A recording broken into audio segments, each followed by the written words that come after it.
You'll need a pencil, glue stick, sharpener, rubber, tissue paper, sketchbook, biro is optional, and a tea bag. Using tissue paper will add texture to your drawing. Scrunch it up and use regular glue stick glue to secure it. Begin your drawing by planning out where you want your shell to be. You want it to be sitting diagonally across the page. Here I'm going from the top left hand corner to the bottom right hand corner, and I'm drawing an arrow pointing towards the top left hand corner to start my shell. Divide the arrow in half, half again, and half again. At the edges, you want to make your shell look more rounded, so at every dividing point, curve your edges outwards. Refer back to your original shell picture at frequent intervals.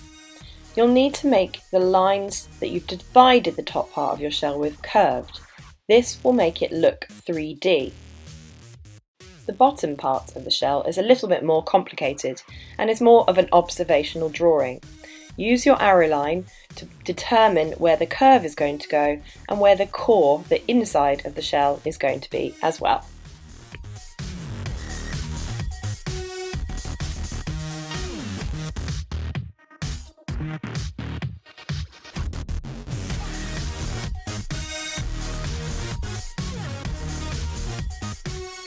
Rub out any of those straight guidelines that you started with. You will not need these anymore.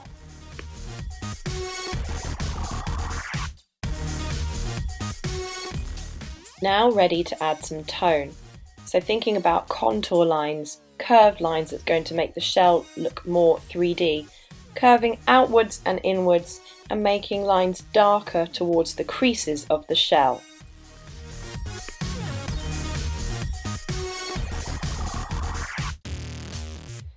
Apply different pressures to show a variation of tone, but it's really important that you keep a lot of the shell blank. White tone is going to help the contrast and make it look more 3D.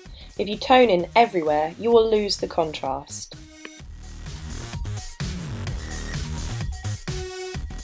The inside of the shell is going to be the darkest point because the light cannot get inside.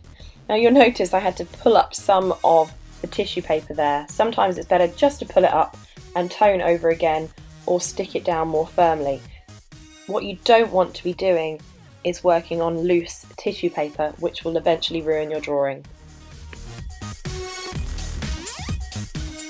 Crosshatch to add a deeper range of tone.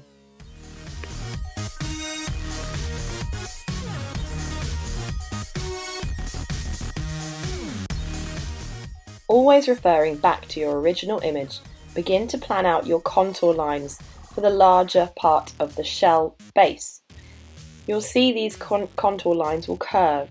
I always think about contour lines curving in smiles or frowns. These are in smiles as the two edges curve upwards, higher than the middle part. Once again, don't be tempted to add tone all over the shell. You really need to keep contrast, and also you want to show off your mark making to show the different textures. To further enhance the contrast of the shell, I've used a black biro to add in different mark making and deepen the tone. Do not be tempted to outline everything in biro. You want there to be a really nice balance between the pencil lines that you've created and the biro lines, and one should not override the other. So be careful where you put your biro. You want to be aiming for the darkest areas only. Focus on enhancing the tone rather than covering up the mark making you've already done.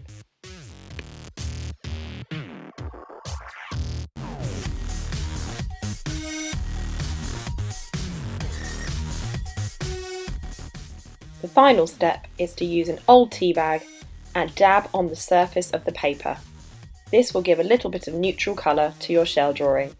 If you find you want to change your drawing in any way, allow the tea stains to dry and then you can add or alter.